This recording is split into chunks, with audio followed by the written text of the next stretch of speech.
De segunda a sexta-feira, a partir do 12h e 30 minutos, você confere aqui na TV Cultura do Vale a nossa programação especial de verão.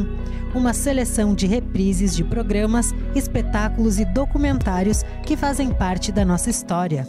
A nossa programação tem o apoio cultural de Acerte, Assessoria Empresarial, Farmapop, Farmácia de Manipulação, GTC, seu acesso à internet sem complicação, e Teto Imóveis. Para cada alegria, um momento. Para cada família, um teto. Em 1990, nós iniciamos o nosso sonho da imobiliária Teto. E desde então, a gente te ajuda a realizar o teu sonho da casa própria. Venha conhecer o Home Club Timbaúva, o Residencial São Miguel, o Loteamento Porto Rico e outros. Somos correspondente Caixa e trabalhamos com financiamento, empréstimo consignado, abertura de contas e consórcio. A Teto é uma empresa familiar e, junto com os colaboradores, atua com dedicação e zelo ajudando a todos. E hoje estamos na segunda geração administrando a empresa. Venha nos visitar, Imobiliária Teto.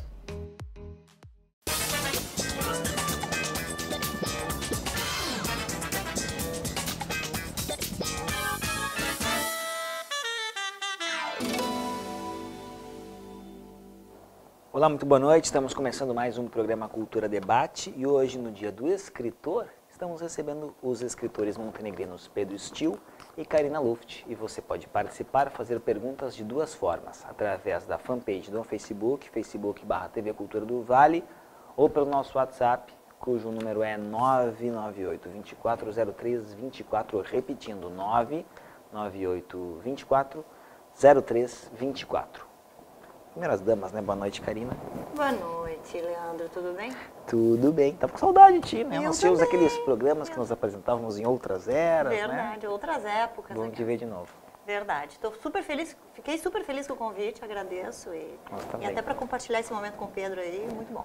Legal. Pedro Stil, muito boa noite. Boa noite, boa Também noite a estava com todos. saudade de ti. Karina, tava com Leandro, ciúmes telespectadores. aí, tá? A saudade é recíproca, né, tu sabe? Apesar dos nossos encontros esporádicos no café comercial, né?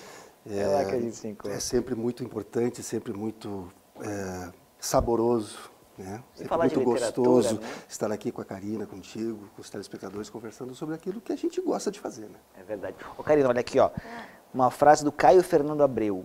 Opa, O gosto. escritor é uma das criaturas mais neuróticas que existem. Ele não sabe viver ao vivo, ele vive através de reflexos, espelhos, imagens e palavras. O não real, o não palpável. Você me dizia que diferença entre você e um livro seu? Eu não sou o que escrevo, ou sim, mas de muitos jeitos, alguns estranhos. Adoro. É isso mesmo? É isso mesmo, eu concordo. E eu adoro o Caio, em especial essa citação dele. E eu acho que sim, eu acho que somos um pouco tudo e nada do que escrevemos. Eu acho que em alguns momentos somos tudo, né, de uma maneira velada estamos nos expondo. Em alguns momentos não somos aquilo ali, nós estamos assumindo uma personagem, né? A gente está vivendo a vida de alguém através daquela personagem, ou através daquela escrita. E às vezes tem um pouco das duas coisas. Pelo menos para mim é assim. E eu acho que somos sim reflexos, somos emoções, somos um pouco de espelhos, ou nos vemos, né? Fizemos esse exercício diante do espelho. Eu pelo menos converso comigo mesma diante do espelho, né? Ô Pedro, nós já conversamos várias vezes sobre o teu mais recente livro, né? Que era Uma Vez em Dezembro, né? Que eu devorei, a gente conversou muito sobre isso, eu tive muitas perguntas, inquietações mesmo como leitor. E uma das coisas que eu fiquei assim fascinado, porque outros vários livros que eu li na vida, eu não tive esse contato de ter o escritor para perguntar, para conversar, enfim, tomando café, tomando uma água. Sim. Então, várias vezes eu já te perguntei, te questionei sobre aqueles meninos, o quanto eles tinham de Pedro Stil ali, o quanto eles eram personagens ficcionais e o que eles tinham, um pouco do Pedro, uma marca de quem está escrevendo, de quem está dando forma àqueles personagens. Não tem como, Leandro, o autor, o escritor, criar personagens que não tenham nuances da sua personalidade. Não tem como, né? Claro, por mais voyeur que tu seja como escritor, né? Porque tu vai pegar nuances de personalidade das pessoas para montar personagens, né? E é claro que os meus meninos do Era Uma Vez em Dezembro, que é um livro que conta uma época muito real. Então, os meus outros meninos, apesar de eles terem também pedaços e traços do Pedro, mas eles têm exatamente o que eles foram também na época, muito, muito, né? Então, eu não vejo como fugir disso. Nós somos o que escrevemos, ou não somos, né? Nós usamos as nossas personas, como diz a Camille Paglia, né? Todo mundo veste máscaras para viver em sociedade. É natural, o Freud disse isso, não tem como viver em sociedade se tu não te mascarar um pouquinho, né? Tu não vai dizer tudo que tu pensa e fazer tudo que tu deseja. Os desejos são essas armas apontadas, né? Tu tá sempre pronto para fazer fluir todos esses hormônios que te chamam. Instintos. Né? Instintos, né? Então, e o escritor é isso, o escritor vai fazer esse papel. Porque ele tem essa vazão, ele tem essa possibilidade de fazer essas coisas que ele gostaria talvez muito de fazer na realidade, mas ele não pode. Né? Mas em literatura tu pode. Em literatura tu pode, e tu vai fazer, tu vai colocar tua alma, tu vai colocar teu sentimento. Eu estou em todos os meus personagens, nos femininos, nos masculinos, nos transviados. Eu estou em todos eles. Karina, como é que escrever em um país em que se lê tão pouco? Olha, Leandro, tu sabe que tem dias que eu acho isso um pouco frustrante, assim, né? Eu acho que depende também muito do meu estado de humor e de espírito. Quando eu estou num momento mais depressivo, digamos assim, eu me frustro um pouco, porque, na verdade, eu tenho uma expectativa maior, às vezes, né, de atingir mais leitores, né? E isso não acontece, mas isso não acontece naturalmente, quer dizer, é um processo lento. E o meu editor disse outro dia para mim, ele disse, Karina, isso é um trabalho de formiguinha. Realmente é um trabalho de formiguinha, né? Tu vai colocando, trazendo de pedacinho em pedacinho, quer dizer, tu vai conquistando um, tu vai conquistando o outro, quer dizer, eu até acho que a gente aqui tem um bom alcance, uma boa abrangência, acho que a gente chegou num patamar muito legal, muito difícil de conseguir.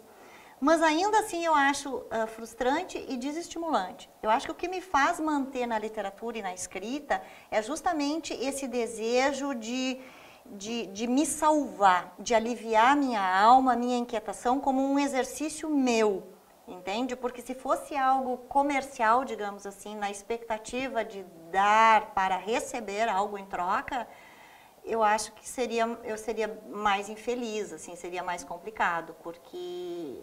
E eu acho, embora alguns dados estatísticos mostrem que os leitores têm aumentado o número de vendas de livros, que a gente tem um alcance maior de leitores e tudo mais, eu não vejo isso na prática, eu não vejo isso fisicamente. E eu observo muito isso quando eu estou no aeroporto, na rodoviária, no ônibus do meu trabalho indo para Braskem, eu dentro do ônibus sou a única que está lendo um livro, a única, entende? As pessoas estão ao celular, ou estão dormindo, ou estão tomando chimarrão e conversando.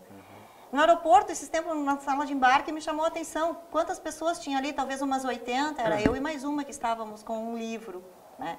Então, quando eu começo a ver esta realidade, que é a realidade que se configura diante de mim, eu me frustro um pouco, né? Tu achas, Pedro, que as pessoas estão lendo mais? Não sei, Leandro. Estatisticamente é difícil. Eu não acompanho assim, uma coisa científica que vá dizer exatamente o que está acontecendo. Mas, assim, naturalmente, os escritores, eles são pretensiosos. E isso é bom, né? A gente quer ter leitor, né? A gente acha que a nossa história é boa, a gente muitas vezes está iludido com isso, né? A gente acha que as pessoas vão ler, vão se apaixonar pelo livro, tanto eu me apaixonei quando o escrevi. E isto é... E nós temos um problema moderno, que é o problema do tempo. Nós não estamos sabendo administrar o tempo. Nós temos tantas coisas para fazer no pouco tempo que nós estamos alerta, nós estamos dormindo.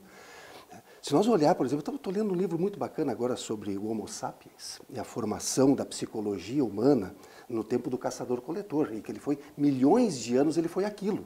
Aquilo moldou a personalidade dele e moldou a psicologia dele. E hoje, nos 200 ou 300 anos de Revolução Industrial que nós estamos vivendo, nós somos completamente diferentes deles nesse sentido. Mas é o mesmo cérebro, é a mesma psicologia, são as mesmas angústias há milênios, o medo da morte, o sexo, a fome, né? Não morrer. E nós estamos vivendo agora com pouco tempo e com as mesmas angústias. O caçador-coletor, ele caçava, coletava, comia e passava o resto do dia na boa. Na boa. E quantas coisas ele tinha?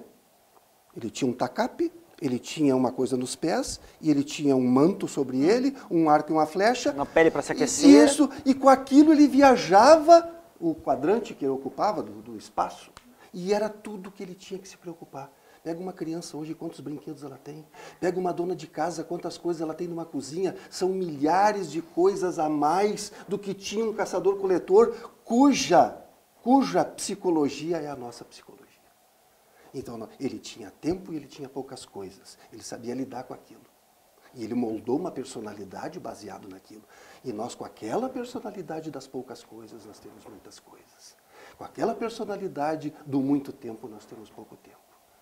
E a rede social, e agora nós passamos aqui no segundo turno, tinha dezenas, quiçá centenas de pessoas para se divertir, tomar cerveja, conversar, trocar coisas humanas que também são importantíssimas. Sim. Eu adoro boteco. Também gostamos, Eu né? também gostamos, eu amo boteco. Eu não sou contra, né?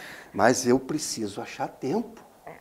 E cada um de nós, para brincar com o imaginário que a literatura nos proporciona, e eu não vou tirar nunca a importância da literatura e de todas as outras artes que fazem com que a gente brinque com o imaginário e que nos forma de uma certa maneira também, né? E nós só vamos conseguir mudar se nós mexer com essas coisas que estão aqui dentro, né? Com essas sinapses todas. Mas nós temos que achar tempo. Aí a rede social está aí, a necessidade de relacionamento, estão ali as pessoas se paquerando, né? Tomando cerveja, conversando, ótimo, uma maravilha. Mas nós temos que achar tempo. E nós estamos com a psicologia do velho homem para achar um tempo no novo homem. Está difícil. Posso até fazer uma consideração aqui, eu acho bem pertinente isso que o Pedro falou. Eu li um livro, até me torno repetitiva porque eu falo seguidamente desse livro, mas ele me impressionou bastante, que se chama assim, O que a internet está fazendo com os nossos cérebros, os rasos, de Nicholas Carr, que é um consultor norte-americano. E ele fez uma pesquisa muito interessante com neurocientistas dessa questão orgânica plástica do cérebro. Quer dizer, ele tem um tamanho, quer dizer, ele não evoluiu daquele tempo lá das cavernas em que nós tínhamos poucos afazeres, ele não evoluiu na mesma velocidade que o corpo e tudo mais que está ao nosso alcance. Então, essas inúmeras interferências que chegam com redes sociais e televisão e informações chegando, quer dizer, isso está nos confundindo e está nos deixando mais rasos, né? E realmente está faltando tempo para a gente se dedicar ou se aprofundar naquilo que gostaríamos. Porque a gente precisa estar olhando para todos os lados, né? Porque tu precisa ser social, tu precisa ser profissional, tu precisa ser familiar, quer dizer, tu precisa ser uma série de personagens. Né? E para escrever, tu precisa estar em silêncio e recolhida, e por muito tempo. Assim, eu não consigo escrever em 30 minutos, entende? Eu não consigo. Para eu escrever uma crônica, eu levo uma manhã. Esse negócio de escrever em silêncio é bem interessante, porque isso é a nossa geração, né, Karina? Hoje essa geração mais jovem faz tudo multitelas ao mesmo tempo. Mas eu não sei se tem a mesma qualidade, Leandro. Eu questiono a qualidade. Inclusive, isso o Nicholas Carr fala no próprio livro, né? Dos profissionais rasos que teremos no futuro. Deixa eu só ouvir a Priscila Matias, que está com aquele microfone pronta para falar e eu não dou a palavra para ela. Boa noite, Leandro. Boa noite, Karina. Boa noite, Pedro. Fazendo um gancho com essa relação que vocês fizeram, super interessante com o tempo e o perfil desse leitor de vocês, é exatamente aí que eu quero questioná-los. Na televisão, a gente está vivendo uma era muito efêmera. As pessoas não têm mais paciência para assistir conteúdos de longa duração, então é por isso que a TV vem se modificando e muito em função da internet, como a Karina falou. Em relação ao leitor de vocês, qual é o perfil deste leitor hoje? 2, na hora que vocês vão pensar uma narrativa, isso por algum momento é considerado, pensando de quem vai receber essa obra, no perfil de quem vai ler este livro? Não, eu... Posso? Por favor, não sei se o Pedro claro. quer começar. Não, pode falar. Eu não. Antes de começar a escrever, eu não penso em quem vai ler. Quer dizer, isso não é um negócio comercial. Eu tenho um público que eu quero atingir. Preciso vender tanto. Isso, eu quero atingir aquele público ali. Não. O meu processo de escrita é um processo criativo em que eu coloco tudo o que vem, ou o que eu sinto, ou o que eu quero dizer naquele momento, né? Se é eu, Karina, numa crônica, que é a minha opinião, ou se é a Karina, escritora, lá o personagem tal, o narrador tal falando. Eu não penso. Tanto que se eu pensasse no público, eu não seria uma escritora, uma romancista do gênero policial, porque a gente sabe que no Brasil não é a preferência do brasileiro, entende? Então, se eu focasse... Então, assim, eu não penso nisso, mas a questão tamanho é uma coisa que me preocupa, porque já que eu quero que leiam, ou pelo menos gostaria que as pessoas leiam, eu noto que se eu escrever algo muito longo, as pessoas não vão chegar até o final. A menos que eu tenha, assim, ó, referências ou ganchos muito significativos que prendam o leitor. Uma pitada de humor, ou alguma cena de suspense, ou uma cena de luxúria, né? Alguma coisa assim que eu acho que isso é o que ainda prende a expectativa, né? Ainda gera expectativa no leitor. E aproveitando, como eu falei do livro, ele faz uma referência exatamente nisso também, dos textos longos e dos textos curtos, que as pessoas não conseguem mais ler artigos longos, né? Elas abandonam no meio da leitura, no meio do texto elas abandonam. Então eu acho que é uma tendência aí, né? Pedro? Nós estamos assim com várias variáveis, eu ia dizer. Vários problemas que a nossa geração, e a geração que a minha já está indo, mas as que vêm vindo, vão ter que resolver. E o efêmero é um. O efêmero, ele tá em tudo. Aí entra como é que o cara que escreveu A Sociedade Líquida lá, o Bauman. Bauman, né? Então, já temos um filósofo, mas ele era um senhor já, né? Ele praticamente não viveu propriamente o que é líquido hoje, né? O efêmero, ele é um problema sério. Ele está nas relações, ele está no amor, ele está nas relações pessoais, ele está nas relações sociais, né? Hoje eu te conheço, amanhã eu te odeio, hoje eu te amo, amanhã eu te odeio. E isso está muito... Claro que as pessoas sempre mudaram de opiniões sobre outras pessoas, ou sobre as coisas, ou sobre os fatos, ou sobre política, claro, mas a velocidade com que se muda de opinião, sem aprofundamento filosófico, sem a discussão sobre o assunto, né, é um problema que essa geração vai ter que lidar. Claro, os problemas, cada geração teve os seus e teve que lidar com isso, então eles vão ter que lidar. Quanto aos livros escritos para público, eu fiz um livro para um público. Eu fiz Vida Fora da Gangue direcionado para a escola, para adolescente, porque eu queria entrar lá dentro, né? Mas escrevi o Bárbaros no Paraíso, que é um livro super pesado. Entrou também nas escolas, né, razoavelmente, mas não foi um livro direcionado. E esse meu livro, porque tem protagonistas, o Era Uma Vez em Dezembro, porque tem protagonistas adolescentes, ele tem, claro, que ele facilita a interação entre alunos e o livro, né, e alunos e o autor. Mas também não foi escrito com esse motivo. Foi um livro que eu tive que escrever, porque foi uma época muito dura da minha vida e eu tinha que escrever. Né? Eu teria sido muito mais duro. Eu teria sido muito mais duro com os meus familiares, né? Não fui por causa dos freios, né? Por causa dos freios. Mas assim, os freios pessoais, os freios familiares, os freios. Né? Mas era um livro que eu tinha que escrever. Né? Mas como acaba sendo uma espécie de terapia, no sentido de botar para fora coisas que de alguma forma ou te incomodavam ou te afligiram durante muitos anos? Eu acho assim que tudo que tu escreve são coisas que te afligem, né? Quando tu descobre um mote assim, pô, aquilo fica te incomodando, às vezes até numa crônica, né? Tu tem um tema, aquilo que me aconteceu na praça aquele dia, eu fiquei ruminando, eu tinha que escrever. Assim, aí ficou tão bom. Mas eu tinha que escrever. Eu podia ter ficado quieto, como eu recebi vários conselhos para calar a boca, né? Para quem não sabe, foi um evento de um partido que está sendo criado em Montenegro, e o Pedro foi fotografar e acabou sendo interpelado por isso, né? Agora mesmo, aí o Pedro contou isso. O pessoal aqui no segundo turno, eu acho que isso é uma característica do Pedro, e ninguém se ofendeu, porque lá foram se ofender, não é? Mas assim, sabe, eu tinha que dizer aquilo. Aquilo foi mais forte do que eu. E assim é um mote literário quando tu pega uma ideia que tu acha, claro, como eu disse antes, o autor é pretensioso, às vezes tu pega uma ideia e não é aquilo tudo, mas tu acha que é. Né? Tu acha, e aí tu vai levar a tua vida fazendo aquilo que tu acha que é. Sobre essa pretensão do escritor, o Benjamin Franklin, uma outra frase que eu trouxe que eu achei muito importante, interessante, não há maior prazer para o escritor que ver as suas obras respeitosamente citadas por outros ilustres escritores. Então eu pergunto, o que vale mais? Um elogio de muitas pessoas, Karina, pessoas comuns que gostaram do teu livro, ou de um grande crítico, de um grande escritor que tenha dito, bah, Karina, gostei muito do Fetiche? Ai, Leandro... Sincera. Não, você sabe que eu sou. Sim. As duas coisas têm valor. As duas coisas têm valor, porque são duas coisas diferentes, são duas situações diferentes. Eu confesso que eu fico muito feliz, às vezes, aí pegando como exemplo uma publicação no Facebook, tá? Aí agora vamos falar de números.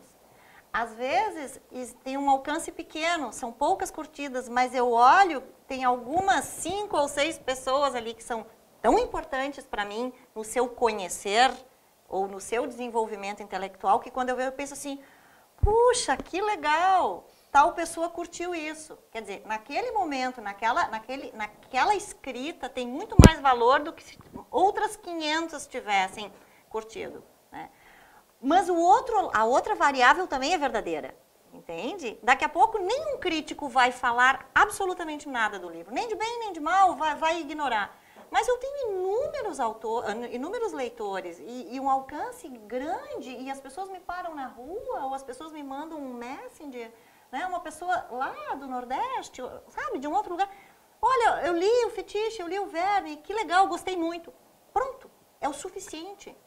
Eu imagino que com o Pedro deve ser desse jeito também. Quer dizer, é o suficiente. É uma sensação de satisfação. Nós temos aqui 2 escritores que já foram finalistas de Prêmio Açorianos, que é talvez a mais importante distinção da literatura gaúcha. Então não é pouca coisa. Mas aí eu devolvo então a pergunta para ti, Pedro. O que tem mais valor, por exemplo? Ou qual é a diferença de sentimento de uma indicação e um reconhecimento, finalista do Prêmio Açorianos, e lá o Leandro, ou mais 5, ou 6, ou 10 pessoas te pararem num dia, andando no café ou na rua para dizer que gostaram do teu livro e realmente comentando aspectos que provaram que realmente leram e gostaram? Eu vou entrar no barco da Karina. Eu acho que são idênticas. São idênticas, né? Como não existe nada igual no mundo, são idênticas. Certo. Né? O Rubem Fonseca acho que é o Rubem Fonseca que tem um conto muito interessante em que um crítico literário desmancha o livro do personagem, né? O conto. Né? O personagem é um escritor, escreve um conto, e aí o crítico literário desmancha o conto que o personagem escreveu. E o personagem diz que ele sai no jornal, né? E magoa, porque a crítica é destrutiva, magoa o cara, né? E aí ele diz assim para ele próprio e para os amigos, né? Não, mas é que o jornal só serve mesmo para embrulhar peixe. Né? Mas é a mágoa, porque a vaidade, nós somos todos vaidosos, nós queremos participar do mundo. Sabe, nós queremos participar da vida das pessoas. Então, quer ser aceito, né? Quer ser aceito e tu quer participar da vida das pessoas. Então, quando tu escreve, tu sabe, ou tu acredita, que a literatura é uma coisa importante, senão tu não escreveria. Então, se o leitor, qualquer leitor, se dedicou horas, né, para dissecar aquilo tudo que tu levou meses, anos, compondo e pensando e repensando e reescrevendo e passando noites insônias pensando naquilo, né, e aí o cara foi lá e te valorizou. Então, tu é da turma, sabe? Tu é da turma do imaginário dele, tu é da turma da cabeça dele. Eu já recebi elogios assim de pessoas que eu nunca pensei que lessem um livro. E leram aquele livro e me falaram, assim, dentro da simplicidade deles, assim, elogios que eu não recebi. E se eu recebi de pessoas muito capazes, muito literariamente capazes, né, às vezes não é tão...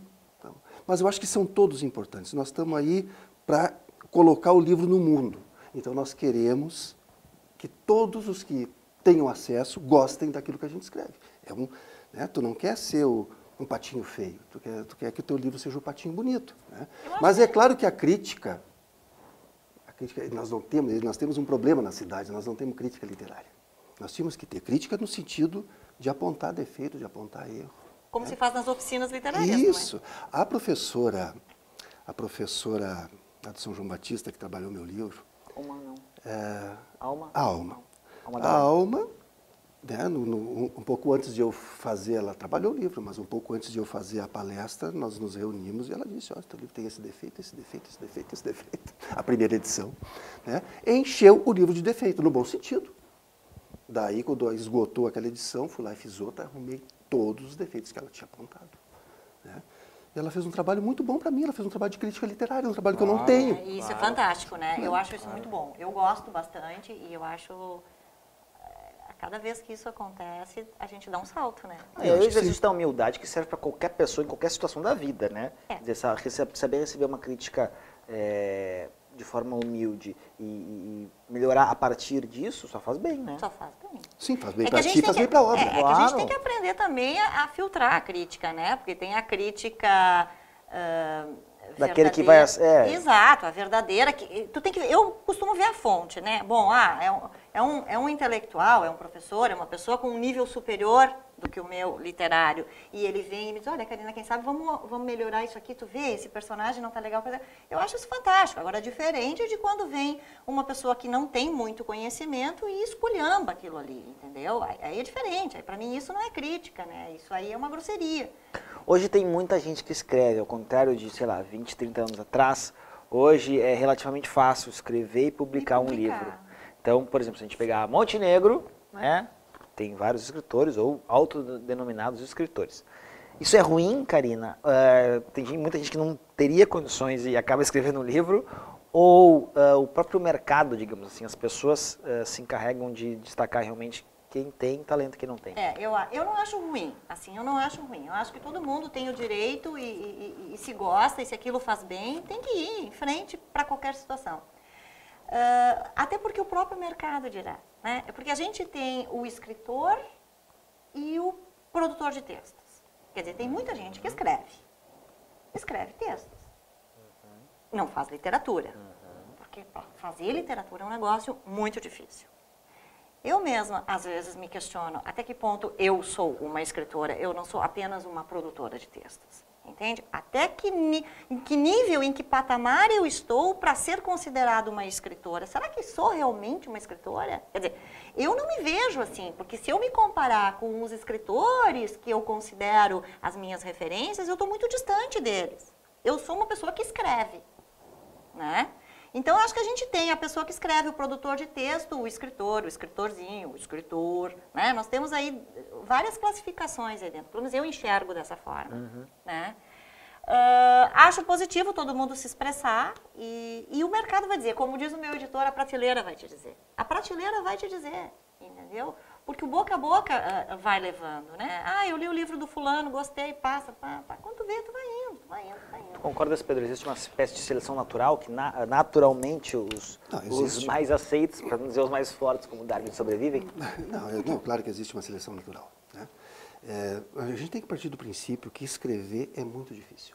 Muito difícil. Fazer literatura, né? Muito difícil, muito difícil. Quantos poetas deu Itabira para o mundo? Itabira só deu o Carlos Drummond de Andrade. Uma sociedade gerar um grande escritor é muito difícil. Mas é claro que a liberdade de expressão e as facilidades tecnológicas que hoje existem, então eu vou lá e publico. Eu mesmo, meu Deus, eu renego coisas que eu escrevi, eu enterro. Eu dou graças a Deus que não existe mais. Eu enterro, porque eu era muito jovem, eu era muito burro, a minha vaidade era maior que o meu esforço. Aí outra coisa, né? Trabalho. O Ezra Pound, que é um escritor inglês, acho que é inglês, ele coloca isso, as pessoas não querem entrar dentro do ácido do trabalho. Os escritores. Eles acham que eles têm uma ideia, vão lá, colocam no papel, publicam, imprimem um livro e está pronto. Isso não é erva daninha. Que dá, todo dia tu vai lá capina, dá de novo, tu vai lá capina, dá de novo. Isso é muito difícil tu fazer uma coisa bem feita. Muito difícil. Por isso, como diz a Karina, o mercado vai se encarregar de varrer para o lado e deixar só aquilo que realmente tem valor. A gente tem que se esforçar ao máximo. E por isso eu louvo sempre quem estuda. Ela fez curso, eu fiz curso. Outros fazem curso, outros não fazem. Eles acham que eles têm um dom divino. Ninguém tem. Né? Muitas pessoas têm muitos talentos. Né? Chopin tocava piano em tenra idade, tudo bem. Mas assim, são as exceções da regra.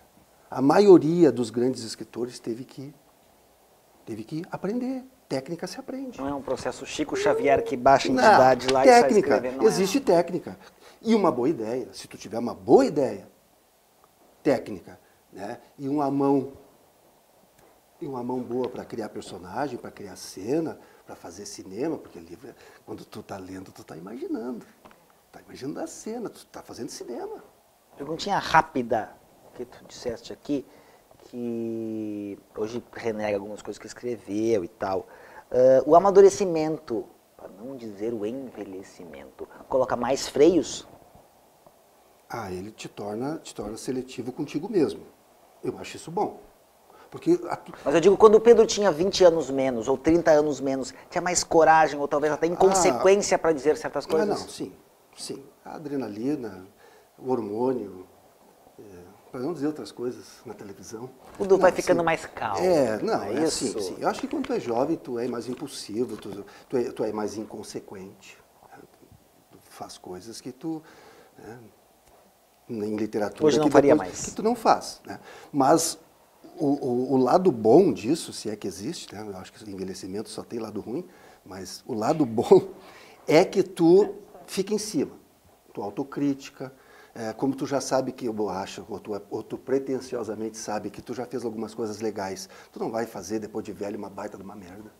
Né? Fala a palavra. Escapou. Uma bobagem. Escapou. Então, tu vai ser mais, né, duro contigo mesmo, tu vai ser mais seletivo, tu vai ser mais menos afoito. A literatura tem uma afoiteza, às vezes tu coloca no papel e publica o que tu não deveria publicar. Nós poderíamos conversar mais horas e horas, mas eu preciso encerrar o programa. Então, Pedro, muito obrigado pela participação. Karina, muito obrigado pela participação. Volte mais vezes, tá bom? Voltarei, é só me convidar. Priscila, boa noite. A todos que nos acompanham, uma excelente terça-feira, final de terça-feira. Nós voltamos semana que vem com mais um programa Cultura Debate. Até lá.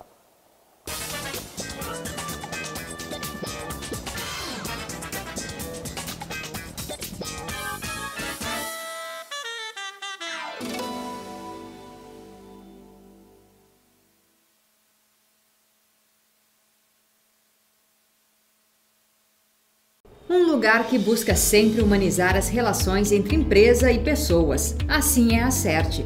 Com 24 anos de atuação, a Acerte Assessoria Empresarial elabora projetos com foco em recrutamento e seleção, cursos e palestras, consultoria, orientação profissional e orientação de carreira. Por ser uma empresa de recursos humanos, a Acerte tem como propósito descobrir, integrar e aprimorar talentos, assim humanizando as relações entre empresas e pessoas. Precisa de algum apoio em recursos humanos? Entre em contato conosco. Acerte Assessoria Empresarial.